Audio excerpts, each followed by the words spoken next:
반갑습니다. 경북대학교 환경공학과의 박창진이라고 합니다.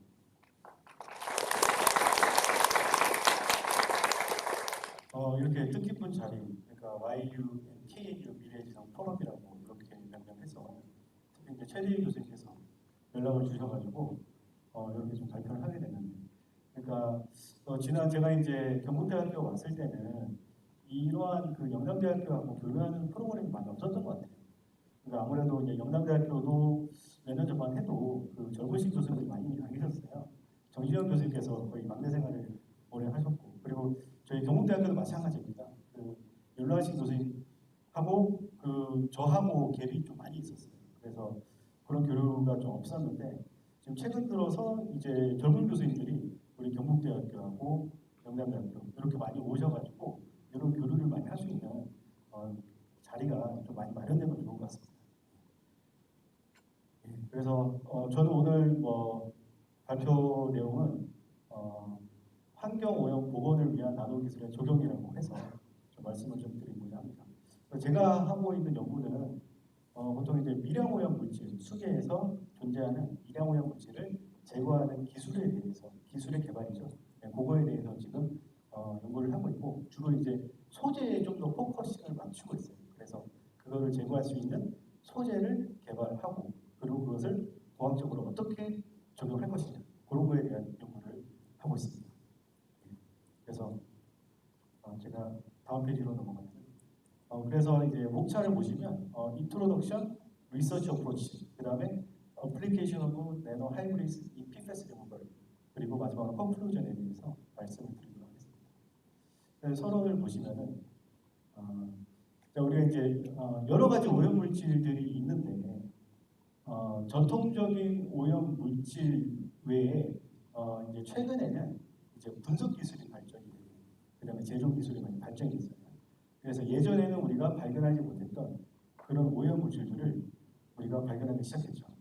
그래서 그러한 것들을 우리가 미량 오염 물질을 하고, 그래서 그 영어로 하면 마이크로 폴루턴트라고 하거든요. 그래서 그 말은 우리가 농도 개념이죠. 미량으로, 수계 미량으로 존재한다, 이렇게 얘기를 하고 있습니다. 그러나 이제 유럽의 케이스를 보면은 이제는 농도 개념으로만은 접근하기에는 좀 한계가 있다. 그렇게 해서 우리가 PMT라는 물질이라고 규정을 하고 있습니다. 혹시 들어보신 학생이나요? 예, 그래서 이 PMT가 이제 뭐의 약자냐면 persistent, 여기도 지금 나오지만 persistent mobile toxic이라고 해서, 요거는 어떤 오염물질의 특성에 관련된 거죠. 그죠? 그래서 persistent라고 하면은 우리가 지속성, 환경의 지속성이라고 얘기하고, 그래서 이제 약어로 이제 P라고 하는 거죠. 그래서 모바일은 이제 이동성, M이라고 하고, 톡식은 이제 독성이라고 해서 T라고 합니다. 그래서 이제 우리가 한번 생각을 해봐야 될 게, 우리의 이제 식수원을 오염시키고, 그리고 오염시킬 수 있는 가능성이 가장 높은 화학물질이 무엇일까라고 생각을 해보면 어떤 물질이 있을 수 있을까요? 한번 얘기를 해볼 수 있나요? 그래서 이제 특성적인 어떤 그런 접근 방식으로 우리가 봤을 때, 첫 번째 좀 보시면 irreparable to remain in the environment라고 해가지고, 환경에 한번 배출이 되면 회복이 되지 않는 거죠. 그래서 그거를 이제 우리가 다른 말을 하면은 지속성이라고 얘기를 할 수가 있습니다. 그래서 이거는 어떻게 보면 시간적인 개념이 들어가는 거예요. 시간이 지나도 이 물에 존재하는 오염 물질이 자연적으로 없어지지 않는 그런 물질인 거죠. 그리고 이제 두 번째 줄을 보시면, 우리가 이제 가정에서도 쓰고 있고 정수장에서도 멤브레인 혹은 여러 가지 여과 시스템을 도입을 하고 있잖아요. 그럼에도 불구하고 그러한 필터라든지 그러한 배리어를 통과할 수 있는 그런 물질이 있다는 거죠. 그래서 그거를 우리가 이제 이동성적인 관점에서 바라볼 수가 있고, 요거는 어떻게 되죠? 공간에 대한 개념이 들어가는 거죠. 그래서 이 지속성, persistent하고 이 이동성, 모바일은 시공간적인 어떤 개념이 들어간 어떤 오염 물질이다, 이렇게 우리가 생각을 할 수가 있습니다. 그래서 유럽에 REACH라는 제도가 있거든요. 여기 지금 보시는 것처럼 Registration, Evaluation, Authorization and Restriction of Chemicals. 제도라는 제도가 있어요.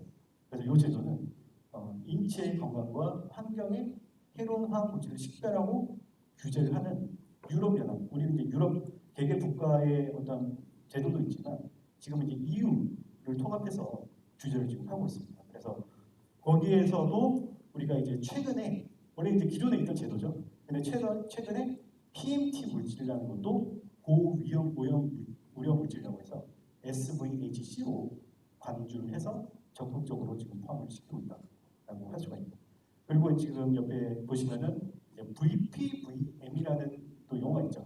요거는 이제 그 퍼시스턴트하고 모바일의 특성에 좀 더 집중을 하는 거죠. 그래서 very persistent, very mobile이라는 뜻입니다. 그래서 지속성과 이동성에 좀 더 포커싱을 맞추는 그런 오염 물질을 규제를 하고 있다. 이렇게 보시면 됩니다.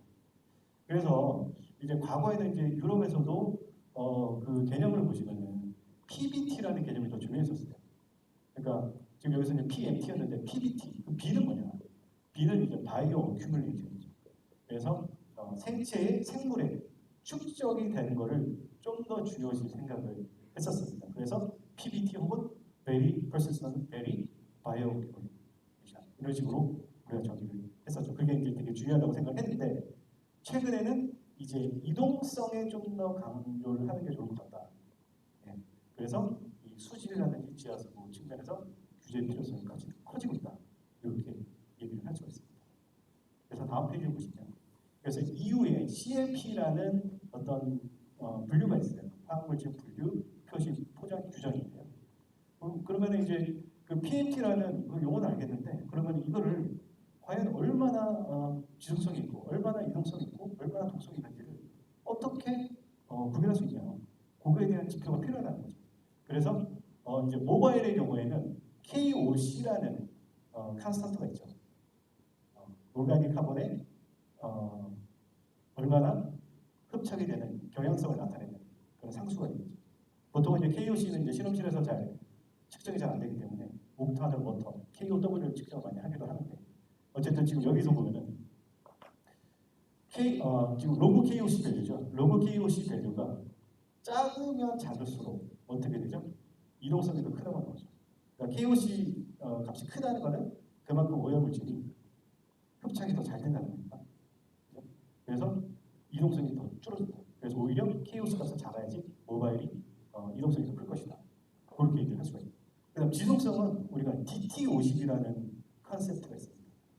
그래서 이거는 이제 어떠한 오염물질이 있으면 그 물질이 절반으로 줄어드는 데 걸리는 시간, 그러니까 이 50이 50%예요. 데그레이션 타임 50%라고 해가지고, 그렇다면은 DT50이 그 반으로 절반으로 줄어드는 데 걸리는 시간이 길면 길수록 지속성이 굉장히 크다고 할 수가 있겠죠. 그래서 그러한 개념으로 볼 수가 있고, 그 다음에 세 번째로 이제 독성과 같은 경우는 우리가 발암성이라든지 변이 원성, 생식 독성, 내부 비리 불안 등등을 우리가 지표하고 있다라고 보시면 되겠습니다. 그래서 그러면 이제 PMT에 해당되는 물질이 어떤 것이냐, 여기 이제 예시가 나와 있죠.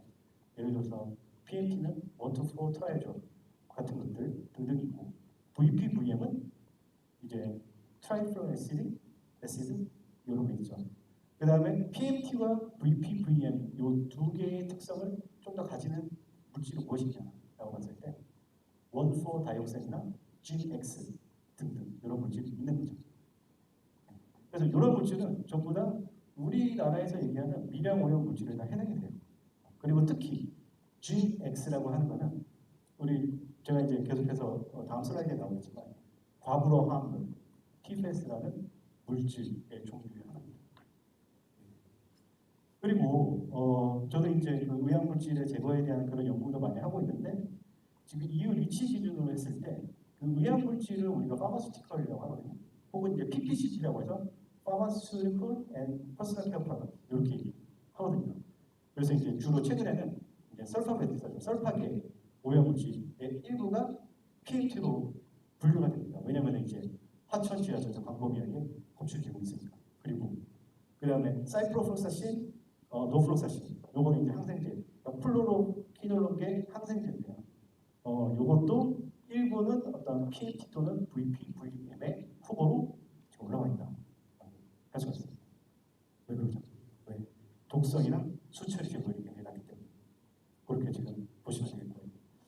그래서 여러 가지 미량 오염 물질 중에서 지금 가장 최근에 이슈가 되고 있는 물질이 바로 이 PFAS라는 물질입니다.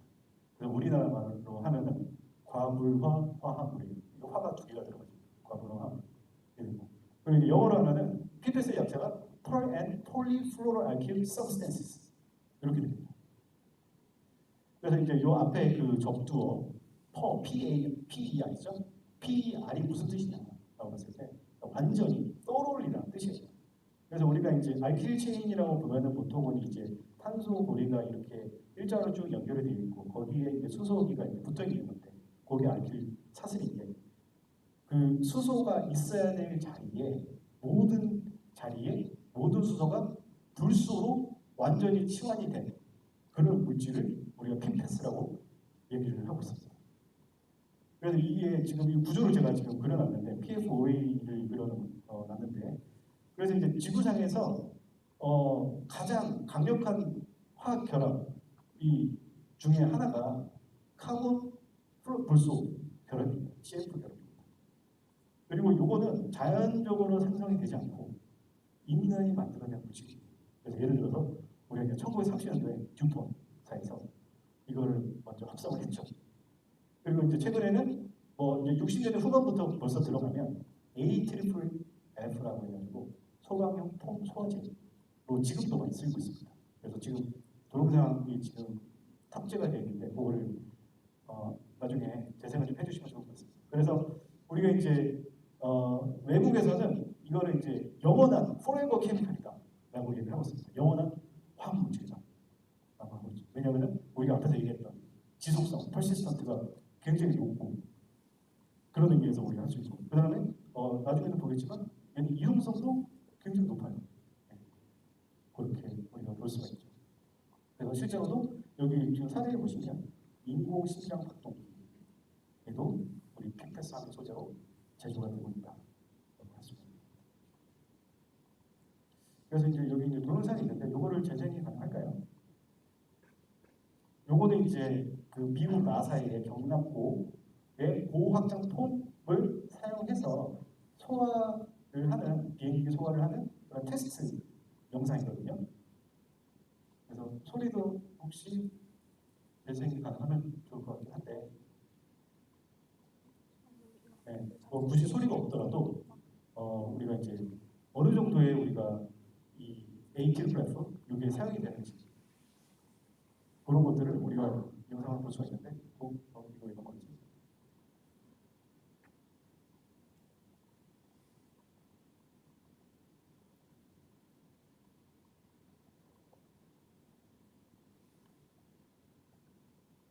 그래서 이제 이 물질은 여기에서도 지금 보는 것처럼 이 거품이 이렇게 막 내려와요. 천장에서 내려오는데 그게 이제 공기하고 혼합이 되면은 부피가 수백 배로 팽창하는 거죠. 그래서 이제 불이 났을 때 불을 끌 때 소화 용제로 사용을 하는 겁니다. 거기에 이제 PFAS 물질이 사용이 된다는 거죠.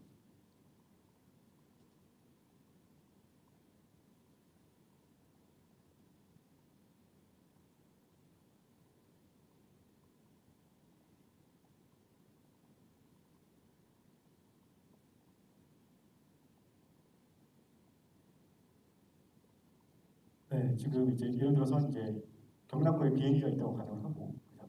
위에서 ATF라는 그런 폼들이 내려와서 소화를 하는 그런 테스트 기기라고 볼 수가 있습니다. 진짜 한 수분 내에 이게 지금 몇 미터죠? 이 건물 그 내부를 전부 채울 수 있는 정도가 되는 거죠. 그래서 지금 보시면 여기에 지금 PFAS가 들어있고 이게 이제 나중에 뭐 수계 토양이나 지하수에 오염이 되고 그죠? 우리 수계는 또 순환하잖아요. 그러면 이게 또 강물로 들어가고 또 정수정으로 가고 그리고 또 우리가 또 마시는 물이 되면 문제가 되겠죠.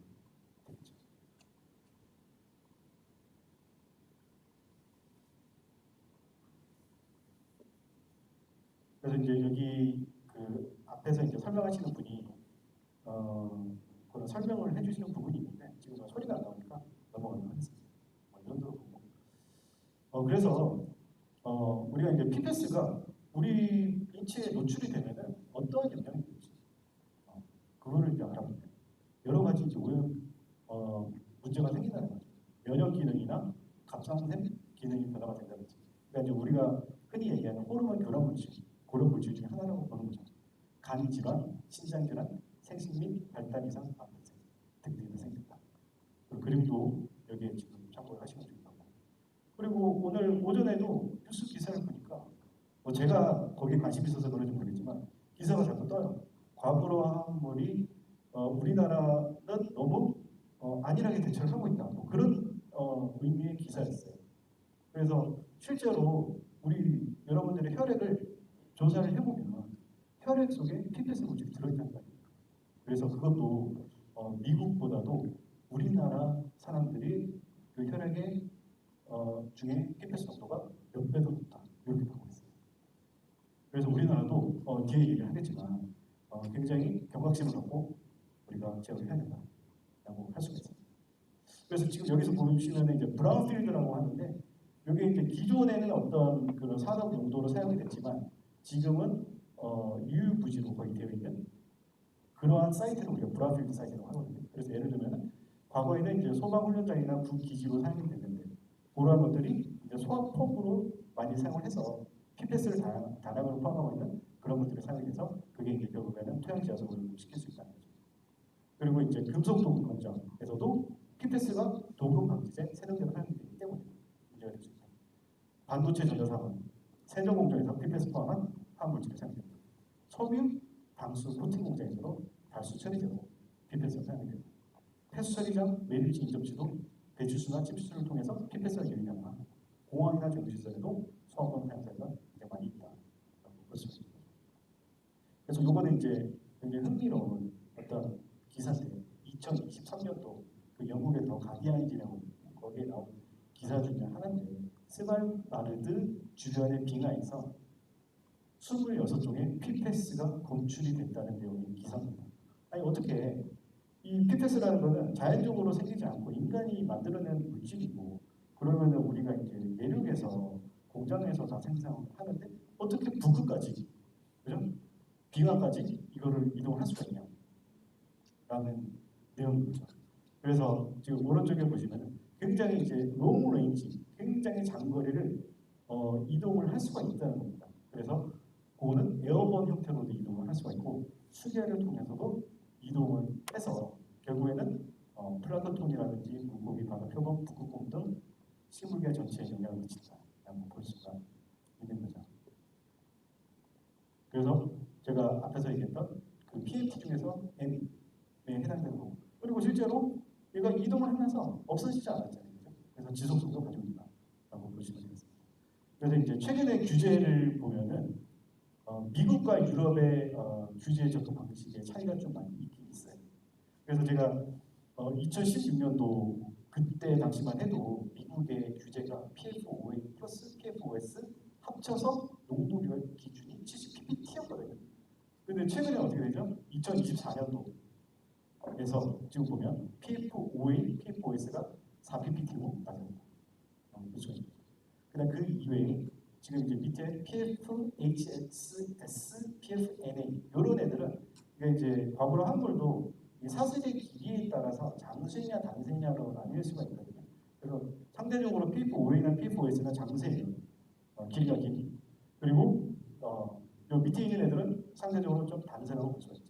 그래서 그 단세들은 또 제거를 하는 것도 쉽지 않아요. 그래서 규제를 10ppT 정도로 우리가 미국에서는 규제를 하고 있다라고 합니다. 그 다음에 PFBS라는 종이 있는데 그거는 이제 2종 이상 포함했을 때 해저드 인덱스 기준으로 했을 때 1보다 작거나 같다라고 볼 수가 있습니다. 그래서 이제 미국에서도 그 어떤 그 스케줄, 레귤러터리 스케줄이 있어요. 타임라인이 있죠. 그래서 미국 내 상수도 시스템의 주요 사항으로서 2027년까지 PFAS 모니터링 완료하고 27년부터 측정 결과를 대중에 공개해야 되고 그다음에 29년까지 기준 초과시 처리 솔루션을 도입해야 되고 29년 이후에는 MCL 초과시 즉시 조치를 공개해야 된다라고 되어 있습니다. 유럽의 경우는 보면은 우리 EU 기준은 미국보다는 조금 더 느슨하다고 볼 수가 있는 거죠. 각종의 PFAS에 대해서 기준이 100ppt가 되는 거고 총 PFAS 기준치는 한 500ppt가 됩니다.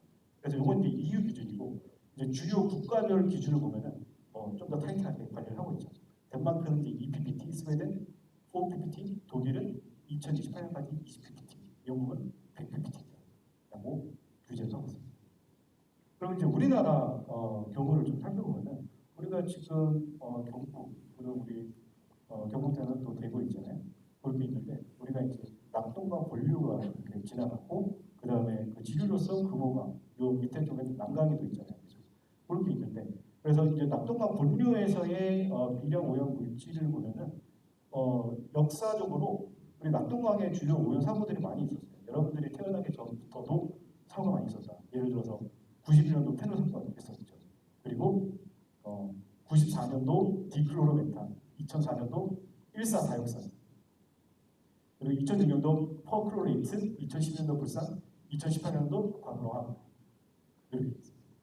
최근에도 자잘하게 많이 나와요. 무슨 산업폐수 같은 그 염색 3단에서 그런 색깔 있는 폐수들이 나와가지고 뉴스 기사에도 많이 나오는 거죠. 그런 것들은 굉장히 어떻게 보면 기사거리도 좀 되다가 이슈가 사라지는데 이런 것들은 굉장히 역사적으로도 기록에 남을 만한 그런 사건들입니다. 네. 그래서 우리 그 과부람을 측면에서 봤을 때는 2018년도에 그 대구 문산정수장, 매곡정수장 거기에서 우리 기준 초과되는 PFAS 물질이 검출이 됐습니다. 그리고 미량 오염 물질 측면에서도 다른 수계 대비해서 우리가 한 3배에서 4배 정도 높다라고 볼 수가 있습니다. 그래서 우리 이제 낙동강이 이러한 미량 오염 물질에 대해서 굉장히 취약하다고 볼 수가 있죠.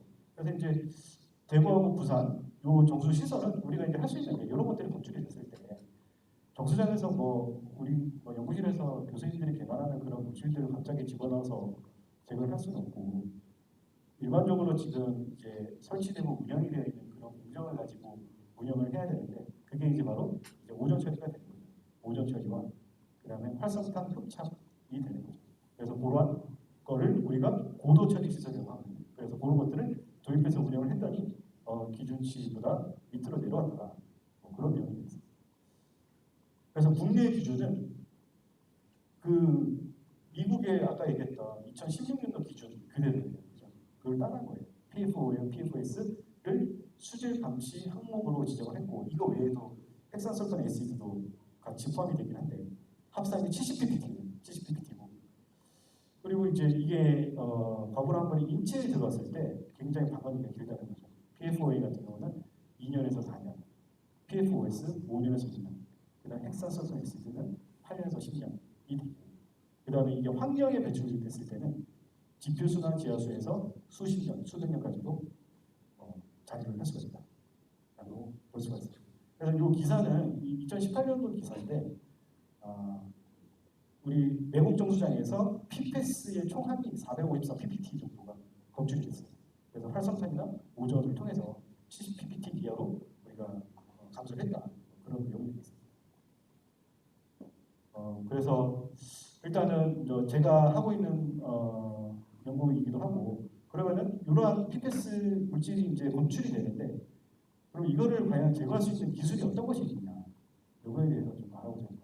그래서 크게는 이제 흡착 멤브레인 산화분해 거품 분리 토양 처리 이런 식으로 분리를 할 수가 있고 흡착은 이제 물리적인 분리, 멤브레인도 물리적인 분리 해당이 되고 산화분해 기술은 화학적인 분리 해당이 되는 거죠. 그래서 지금 현재도 정수장에서 사용되고 있는 활성탄 같은 물질들은 제거가 되긴 돼요. 되긴 되는데 그 주로 아까 얘기했던 롱체인 PFAS에서만 효과가 있지만 얘는 이제 단점이 뭐죠?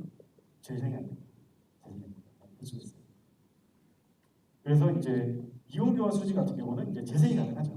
그리고 단수 PFAS도 일부 제거를 할 수가 있다.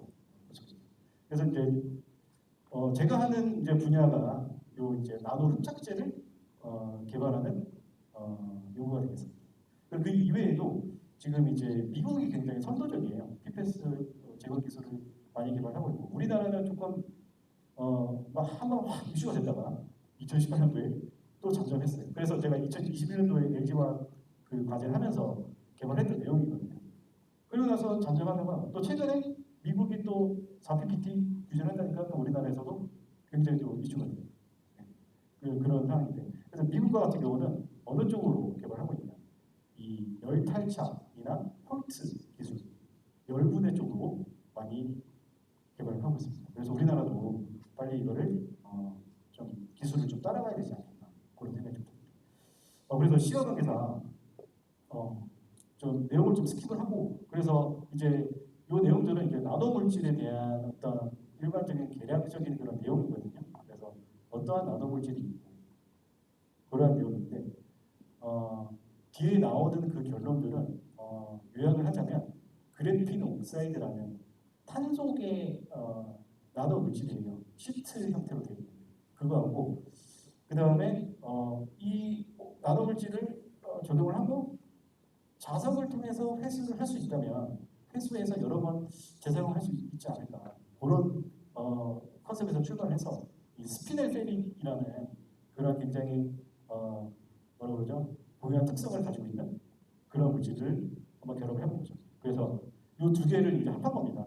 그래서 탄소계랑 금속계 나노 물질을 합해서 나노 하이브리드를 만들었던 거죠. 그래서 결론을 보시면 우리가 이제 HSAB 컨셉트를 이용해서 불소가 아무래도 이 하드 베이스 쪽에 있으니까 하드 에이시드 쪽에 어떤 금속을 좀 활용하면 좋겠다. 그래서 난따늄 망가니스 페라이트랑 지르코니움 망가니스 페라이트를 그래핀하고 결합을 해서 나노물질을 합성한 거죠. 네.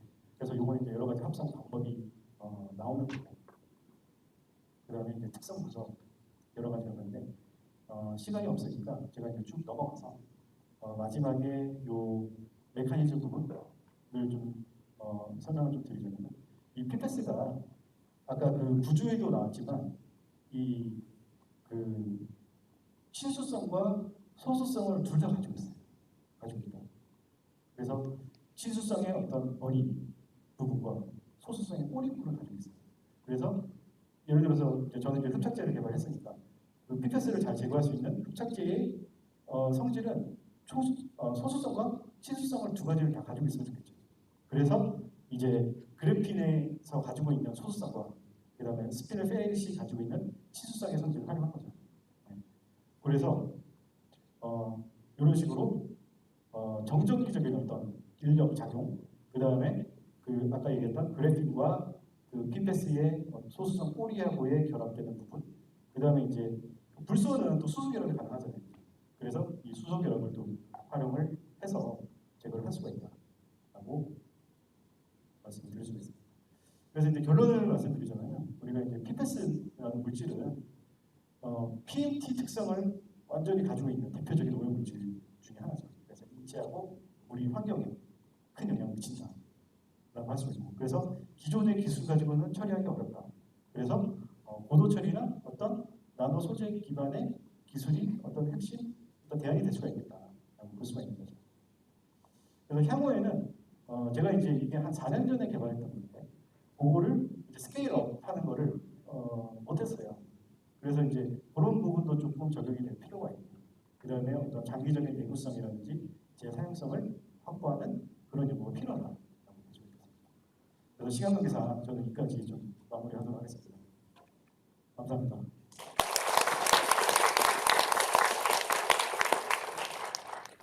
네, 교수님 감사드립니다. PFAS는 요즘에 한국에서도 말씀해 주신 것처럼 잠잠했다가 다시 이제 또 새로운 핫한 어떤 케미컬로 다시 떠오르고 있는 이유 중에 하나입니다.